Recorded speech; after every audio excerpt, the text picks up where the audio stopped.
अस्सलाम वालेकुम। टीवी कारवां और रेडियो कारवां के सामईन, नाजरीन, मेरा और हमारे सीनियर एग्जीक्यूटिव, सीनियर सहाफ़ी, हमारे प्रोड्यूसर, डायरेक्टर जनाब तारिक नसीम साहब का सलाम आप सबको पहुँचे। अस्सलाम वालेकुम तारिक साहब। जी वालेकुम सलाम शीजा जी, आप कैसी हैं? मैं बिल्कुल ठीक ठाक हूँ सर। बड़ी गहमा गहमी मची हुई है। सुना है लाहौर के जलसे, लाहौर में जलसा हुआ है, काफ़ी फूट पड़ गई है इत्तेहादियों में। इत्तेहादियों में फूट अब की थोड़ी पड़ी है, ये तो काफी दिन से चल रहा है। जिस वक्त इन्होंने इस्तीफे देने के मामले में बात शुरू हुई थी कि जी इस्तीफे दे दिए जाएं और हुकूमत को गिरा दिया जाए, तो बाद में फिर एतजाज अहसन साहब ने इन्हें बताया कि आपके असम्बलियों से मुस्तफ़ी होने के बावजूद असम्बली टूटेगी नहीं, बल्कि उल्टा उसका असर ये होगा कि उनको सेनेट के इलेक्शन में हम्म। अक्सरियत हासिल हो जाएगी और हम्म। फिर वो जो चाहेंगे, जिस किस्म का कानून चाहेंगे, वो सेनेट से पास करवा लेंगे। हम्म। तो उसके बाद फिर ये है कि वो जरदारी साहब ने कहा कि जी सिंध हुकूमत से तो हम मुस्तफी नहीं होंगे। हम्म। आज सईद गनी साहब कह रहे थे कि उसके बारे में हम आपको सरप्राइज देंगे। लेकिन ये एक दूसरे के सामने ये ऐसे हैं कि जैसे सब ताश के पत्ते लेकर बैठे हुए हैं, हाँ। लेकिन उसको शो नहीं करना चाहते कि मेरे हाथ में क्या और मैं क्या करूंगा। और नहीं। मजे की बात यह है कि इस्तीफों की बात वो लोग कर रहे हैं जो असेंबली में है ही नहीं। हाँ। मरियम नवाज सबसे ज्यादा पुश कर रही है, हम इस्तीफे दे देंगे, और वो लगे हुए हैं मौलाना फजल रहमान साहब, जो ना 3 में ना 13 में, ना वो सूबाई असम्बली में है, ना कौमी असम्बली में है, ना सेनेट में है, ना उनके पास कोई ओहदा है, और वो हाँ। इस्तीफे लेने के ऊपर उन्होंने चढ़ाई की हुई है। तो ये वो लोग हैं कि जो नाकाम हैं। और ये अब अगर आप मरियम नवाज को देखें और बिलावल को देखें, तो सोए इसके कि वो लहक लहक कर लंबे जी। लंबे अल्फाज को खींच तान कर तकरीरें करने के अलावा उनके पास जो है वो बामकसद कोई नहीं। ये ताबेदार खान है, हमें फोन मत करो, हम चढ़ाई कर देंगे, हम आ रहे हैं। अब आप ये देखिए कि इनका जो तरीकाकार है वो क्या। चंद दिन पहले मरियम सफदर ने कहा था कि लाहौर जलसे से पहले हमारे पास इस्तीफों के ढेर लग गए। हम्म। वो ढेर कौन से थे? मुस्तफा नवाज खोखर का इस्तीफा था, उसके छोटे भाई का इस्तीफा था, कि हाँ। जिनकी जो नाजायज कब्जे में ली हुई अराजी को लाहौर के जो पुलिस ऑफिसर नए आए हैं, उमर शेख, जिनसे हम्म। ये बहुत दहल रहे थे, उन्होंने सारी इनके मोहल्लात को तोड़ फोड़ कर बराबर किया और कब्जा वागजार करवा के हुकूमत के हवाले वो सब तमाम अराजी कर दी। और जिन जिन बेवाओं की और वो गरीबों मस्किनों की जायदाद हथियाई हुई थी, उनसे कहा कि भाई वो आकर आपका हिस्सा ले लें। और बाकी ये है कि ये पीडीएम या इस्तीफा देने पर जो वो फूट पड़ी है, जिसका अभी आपने जिक्र किया, वो खुद वो उनका ये है कि ना खेलेंगे ना खेलन देंगे, कि भाई हम तो है ही नहीं मैदान में, लेकिन हम किसी और को भी नहीं खेलने देंगे। उसके ऊपर ये हुआ कि मतलब ये कि इनका जो बयानिया फौज के खिलाफ चल रहा है, हम्म। उसे अवाम पसंद नहीं कर रहे। ये मियां नवाज शरीफ साहब अपना जाती बगुज़ कीना निकालते हैं, और उसके बाद वो भड़ास निकाल की कौम, पाकिस्तान की अवाम अपनी फौज के पीछे खड़ी है। उनको मालूम है कि हमारा तहफ़्फ़ुज़ करने वाले वो कौन से जवान हैं जो हमारे लिए अपनी जान की कुर्बानी देते हैं, जो हमें सोने के लिए अपनी नींदें बर्बाद करते हैं। तो इनका ये बयानिया जो वही इनको ले डूब रहा है। तो सर आपको क्या लगता है कि इस पीटीएम के जलसे से हुकूमत को कोई ख़तरा है या नहीं?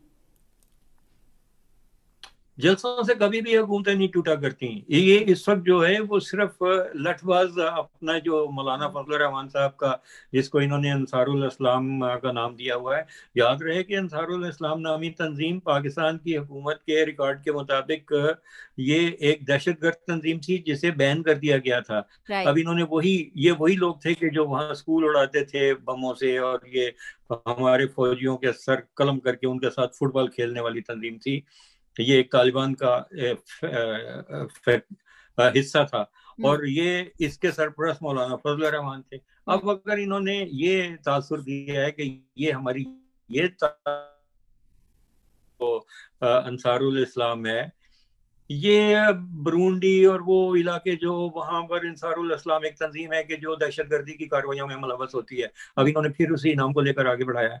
अब अगर ये देखा जाए कि ये इंसारुल इस्लाम के, जिनको ये इन्होंने ये कहा है कि जी ये तो रजाकार तंजीम है, क्या इतनी तूफानी बारिशें हुई 1931 के बाद? ज्यादा, इससे ज्यादा बारिश कभी नहीं हुई। हम्म। क्या इस रजाकार तंजीम को कहीं देखा गया? कोरोना वायरस आया, कहीं देखा गया? कहीं जब कोई धमाका हो, कुछ हो, ये अंसारुल इस्लाम सिर्फ डंडा लेके तो तब निकलते हैं कि जब मौलाना फजल रहमान को किसी को धमकी देनी मकसूद होती है। लेकिन यह है कि रियासत के सामने कोई नहीं ठहर सकता, और इनके सामने तो बंद मारना जो है वो कोई मुश्किल काम ही नहीं है।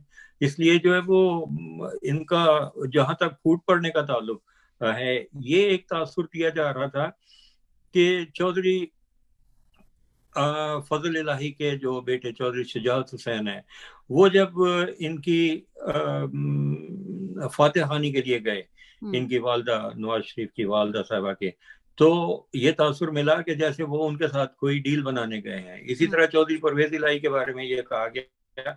मैं चौधरी परवेज इलाही को और चौधरी शुजात हुसैन को चौधरी जहूर इलाही के जमाने से जानता हूँ, और मक्का मुकरमा में हमारी बड़ी तफसीली मुलाकातें होती रही हैं। चौधरी परवेज इलाही को नवाज शरीफ ने और शहबाज शरीफ ने मिलकर बहुत ज्यादा चीट किया था, धोखा दिया था। उनके साथ ये कहा गया कि आप जो हांका लगा के तो असम्बली अरकान को ले जाएं, कहीं कभी छंगा मंगा की सियासत हुई थी, वहां उन लोगों को यरगमाल बना के रखा गया, कभी मरियर के रेस्ट हाउसेस में रखा गया ताकि वो कहीं दाएं बाएं ना हो जाए, यानी वो हॉर्स ट्रेडिंग।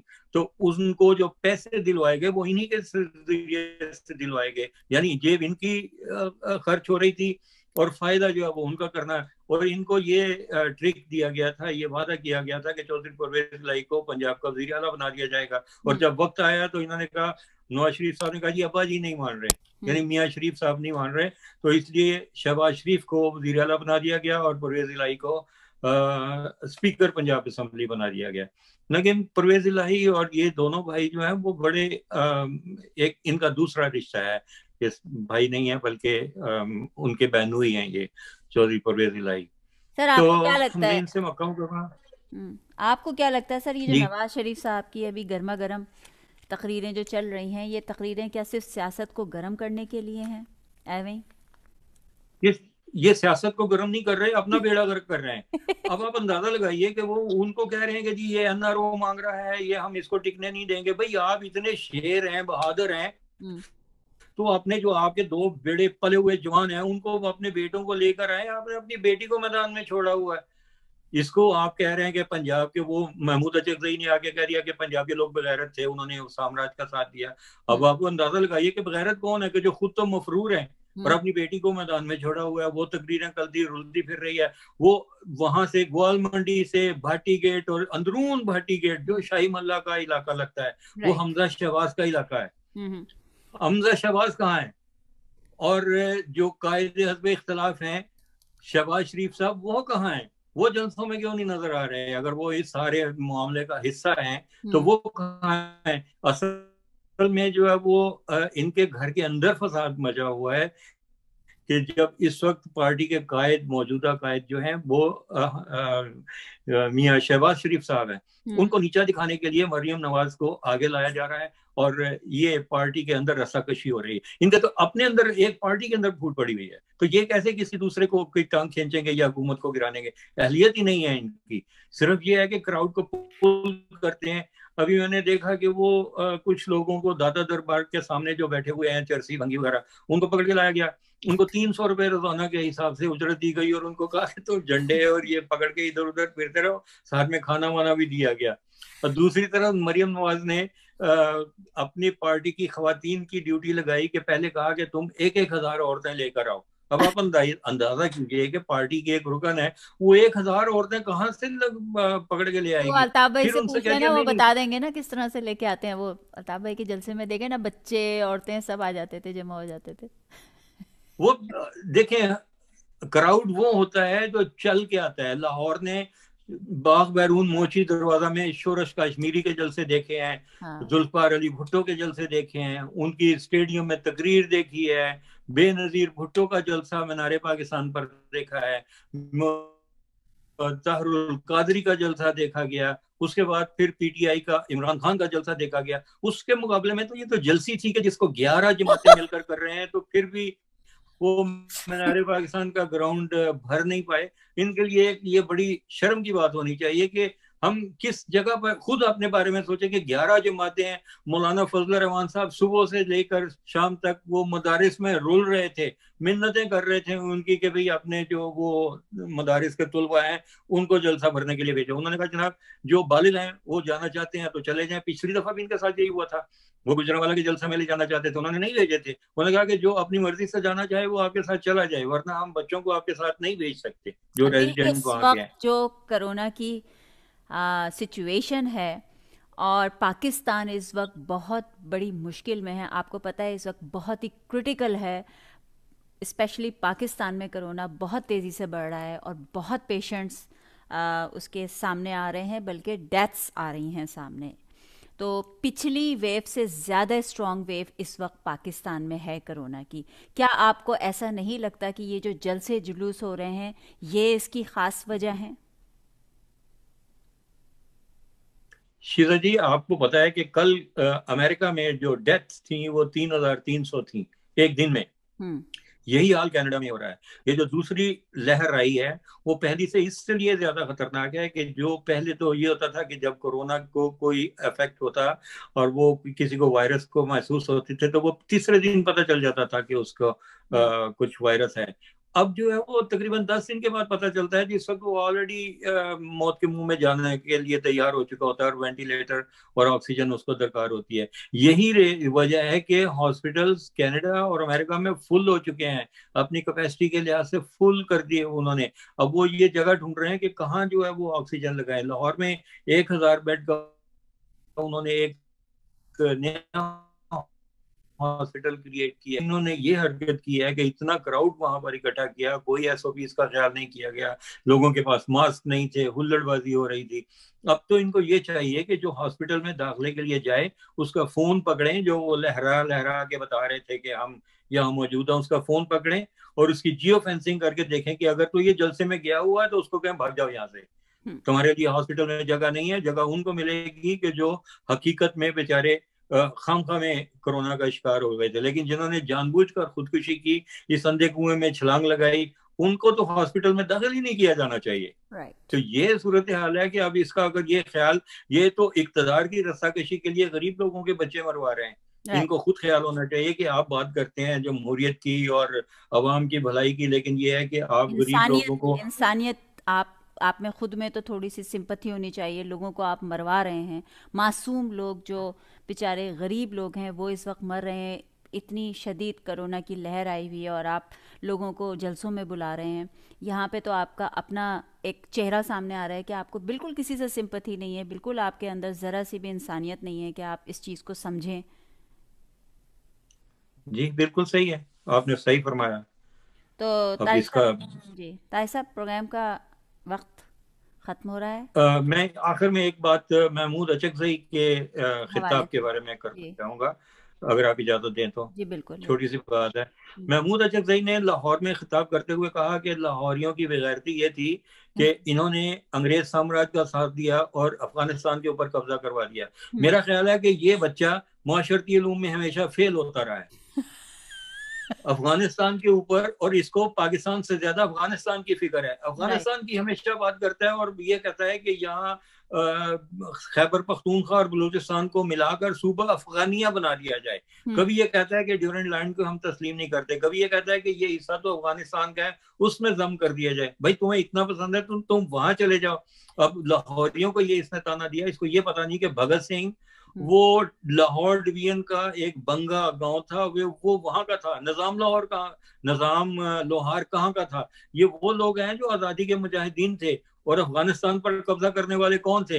अंग्रेज। कभी भी उनका कब्जा अफगानिस्तान के ऊपर नहीं रहा, बल्कि उसके ऊपर कब्जा किया था रंजीत सिंह की फौजों ने, जिसके जर्नैल हरि सिंह नलवा थे। उन्होंने अफगानिस्तान के ऊपर कब्जा किया था। और ये उसके सहूलतकार तो ये खुद अफगान थे जिन्होंने उनकी फौजों को और उनके घोड़ों को चारा दिया, पानी दिया, वरना वो यहाँ पंजाब से मारो मार करते हुए कैसे जा सकते थे? तो उनको सहूलत दी इन लोगों ने खुद, कि जो इस वक्त पश्तून और अफगान और ये सब बात करते हैं। तो उसके नाम पर हरीपुर हजारा, हजारा में एक जहाँ के ये सफदर अफगान है मियाँ साहब के दामाद, उसके नाम पर एक शहर बसा दिया गया जिसका नाम है हरीपुर हजारा में। तो हरिपुर जो है वो हरि सिंह नलवा के नाम पर बसा हुआ शहर है। शर्म तो इनको आनी चाहिए, और ताना दे रहे हैं लाहौर वालों को, पंजाब वालों को, उन्हीं की जमीन के ऊपर खड़ा होकर। मैं इसलिए बात नहीं कर रहा कि मेरा ताल्लुक लाहौर से है या पंजाब से है, हम पाकिस्तानी हैं और हम इस पर फख्र करते हैं, और हम्म। अपनी तारीख पर और जिद्दोजहद आज़ादी में जो हम लोगों का हिस्सा है हम उस पर फख्र करते हैं। लेकिन मैं मुझे लगता है कि ये मास्टरों से पिटाई होती होगी इसकी, कि इसको पता ही नहीं है कि तारीख क्या थी, ज्योग्राफिया कहाँ है, किधर की बात कर रहे हो तुम, या घुमा हुआ, या तो फिर ये भंग ज्यादा पी के आए हुए थे अचकजई साहब, या कोई दूसरी वजह होगी। चलिए सर, आप आपका गुस्सा बिल्कुल बजा है। महमूद अचकज़ई साहब, आपके पास अगर ये पैगाम पहुंच गया हो हमारे चीफ एग्जीक्यूटिव का, तारिक नसीम साहब का, तो आप ज़रूर जोग्राफिया पे थोड़ा सा स्टडी कीजिएगा और सही मालूमात और लेके तारीख भी आइएगा। पढ़े, और तारीख भी तारीख पढ़िएगा। भी पढ़े और हिस्ट्री देखें कि भगत सिंह हिस्ट्री कहाँ का था। जी, हिस्ट्री पढ़ के आइएगा। आइंदा की तकरीर अपनी जब करने जाएं तो उससे पहले आप अपनी हिस्ट्री और जोग्राफिया ज़रूर चेक कर लीजिएगा। और इसके किसी साथ अच्छे ही से बंदे से पर्ची लिखवाएं। इसके साथ ही हम, आज ताई साहब बहुत गुस्से में हैं। बात आ गई है लाहौर पे, तो बस उनको बहुत गुस्सा आ गया है इस वक्त कि बहुत गलत बात नहीं की। शिवा जी, लाहौर की वजह से गुस्सा नहीं आया मुझे, इनकी नालायकी के ऊपर बात एग्जैक्टली हो रही पहले थी लाहौर तो हमें कि भी ये अजीज है, हम भी लाहौर उल्टा में सीधा हैं। बात पाकिस्तान। देखें शीला जी, बात यहाँ इनको मालूम होना चाहिए कि आप लाहौर में जलसा कर रहे हैं, और हाँ। लाहौरियों को ही वो आप ताने दे रहे हैं, और वो जो ख्वाजा साद रफीक था वो बैठा हुआ इस बात पर तालियां पीट रहा था, जो चंद दिन पहले ये कह रहा था कि जाग पंजाबी जाग तेरी पग नु लग गया दाग, और ए- इसकी पग उतार कर वो अपने पैरों के तले रोन के तो चला उनका भी गया, और ये जोग्राफिया बैठा हुआ सही नहीं है तालियां ना, पीट रहा था। उनका भी जोग्राफिया सही नहीं है। उनका उनकी तारीख भी सही नहीं है। उनके वालिद साहब बहुत शरीफ आदमी थे, ख्वाजा रफीक साहब, एक लेकिन ये एक बस पता नहीं है एक लतीफ़ा आपके साथ शेयर की करती हूँ बोली इसी है। बात पे, कि वो एक हेडमास्टर साहब थे।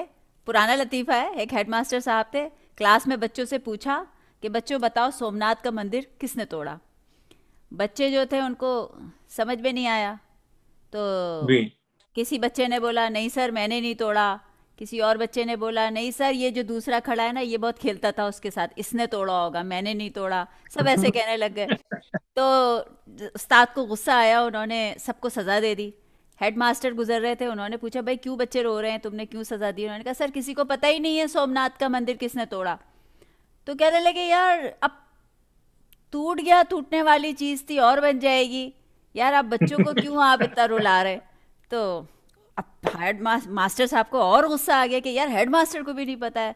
उन्होंने बोर्ड ऑफ इंस्पेक्टर को कॉल की, बोर्ड ऑफिस में कॉल की और कहा कि यार आपने मुझे किस स्कूल में ट्रांसफ़र किया है जहाँ के बच्चों को तो पता है ही नहीं सोमनाथ का मंदिर किसने तोड़ा। टीचर हेड मास्टर को भी नहीं पता है, कहता है टूटने वाली चीज़ थी, टूट गई यार और बन जाएगी, तुम्हें बड़ी परेशानी है। तो बोर्ड ऑफिस के जो डायरेक्टर थे उन वो वहाँ से बोलते हैं सोमनाथ का मंदिर जिसने भी तोड़ा पैसे आपकी तनख्वाह से कटेंगे।